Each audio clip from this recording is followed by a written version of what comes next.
Well, hello everybody and welcome back to another new vlog. Thank you for joining me once again.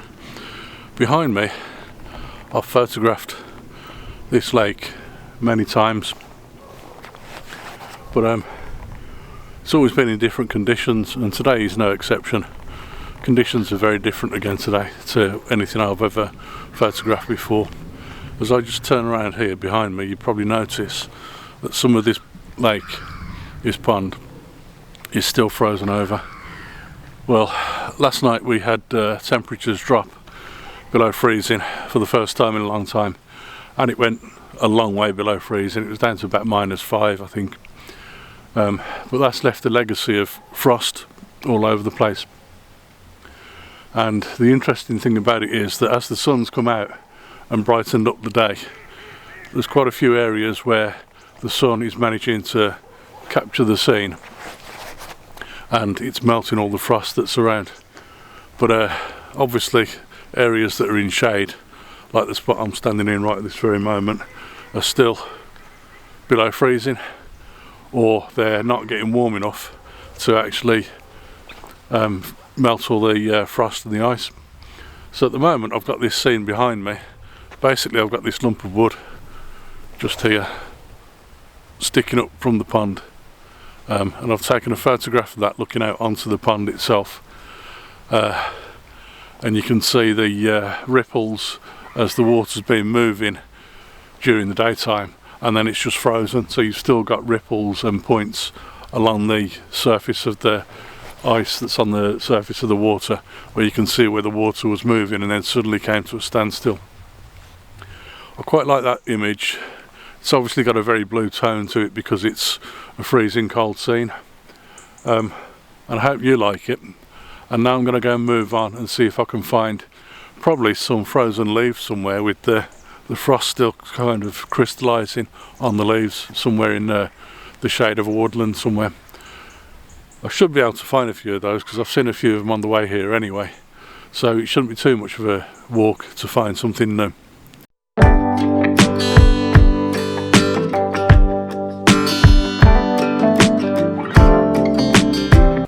Just on the floor behind me there are several leaves with the frost still kind of crystalline on the actual leaves themselves, or just sort of lying in the grass, and I'm trying to find which of those makes the best composition for a shot. They all look quite interesting, but they're all very different, and I'm not sure how well they're going to turn out as a photo. So I'm just going to stop here for a few minutes now and try and work out which is the best of these compositions. I'll probably take 3 or 4 while I'm here. But I hope you like these images, whatever I show you now, because these are just perfect.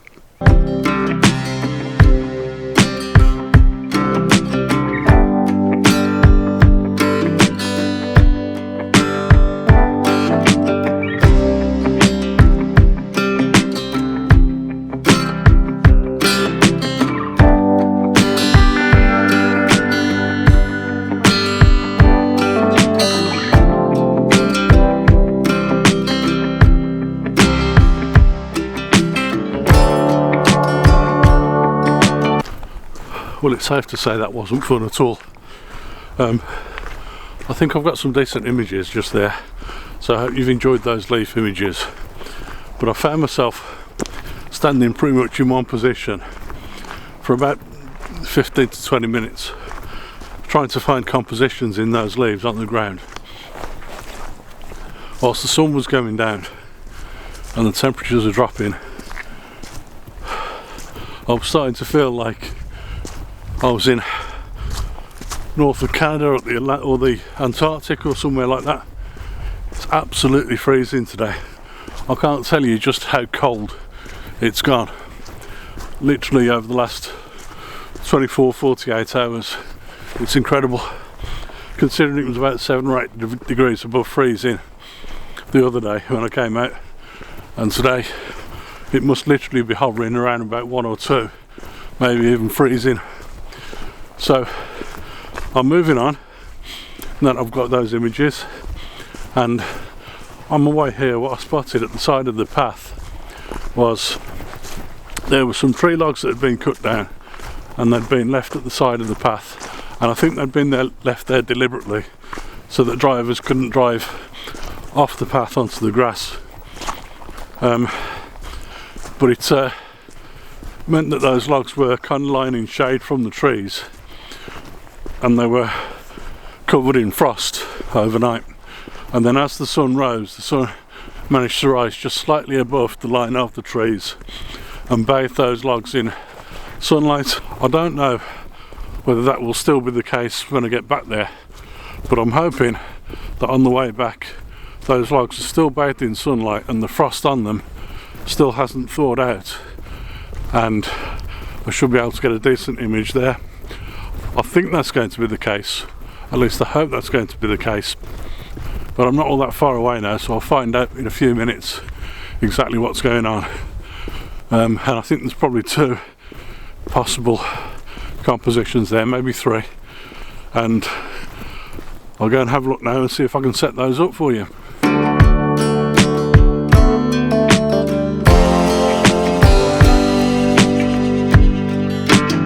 So here is one of those logs that I was talking about, just behind me, just here, covered in frost. I have lost the sunlight that was on these logs when I first walked past, and I don't think this one is particularly good. I think a little way further down here, just behind me, there are a couple more in the distance just there that I think look a little bit better for compositions. So I'm going to head down there and take a couple of shots of those, but as you can see, I've literally lost the sunlight now. The sun has gone behind these trees behind me, and it's very, very low on the horizon. I've probably got about half an hour of light left at the moment.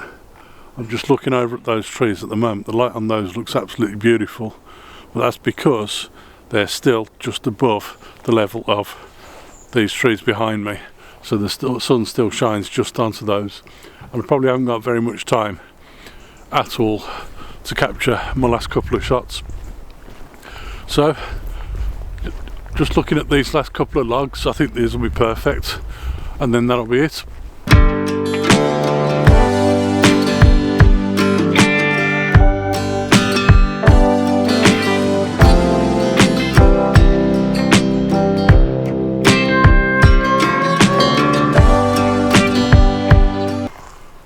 So I've taken about 3 or 4 different compositions of these logs now, and they all look beautiful, to be quite honest with you, but they are all focus stats images, because I'm quite close to these logs as I'm taking the photos, and I wanted to be absolutely sure that everything was in pin sharp focus, because it's the logs themselves, the texture of the logs and the texture of that frost and ice that's sitting on those logs that I wanted to capture. I'm actually quite glad that the light has dropped enough so that there's no light on these logs at all, because that makes them look even better in the darkness, with kind of a very cool blue tone to them, which I quite like, and it's perfect really for winter photography. I'm going to call it a day now for this vlog. Hope you've enjoyed it, hope you like the images, and if you do like the video, please remember to give the video a thumbs up, and remember to subscribe to my channel, and I will see you again on another vlog very soon. Bye for now.